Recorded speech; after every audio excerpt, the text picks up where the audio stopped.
নমস্কার। আজকে যে লেখাটি বলবো সেটা প্রজাপিতা ব্রহ্মকুমারীর উক্তি লোভ। কাম, ক্রোধ, লোভ এই তিনটি পাপড়ি। এই তিনটি ঋতুর ভিতরে লোভ হচ্ছে মারাত্মক একটি ঋতু। লোভ লোভ আসলে প্রথম থেকেই নিজেকে সংযত করতে হয়। এবং আমি একজন ব্যক্তিকে জানি, তিনি বাড়ির সামনে কর্পোরেশন মাটি রাস্তা তৈরি করার জন্য মাটি খুঁজছিল। তার ঘরে উনুন তৈরি করার জন্য মাটির দরকার ছিল। তিনি এক মগ মাটি কর্পোরেশন থেকে নেননি, কারণ সেটা সরকারের মাটি, তার নয়। তিনি এমনই সৎ ছিলেন লোককে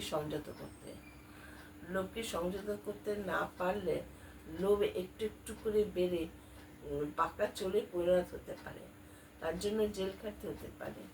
সেই জন্য লোককে প্রথম থেকেই সামলান।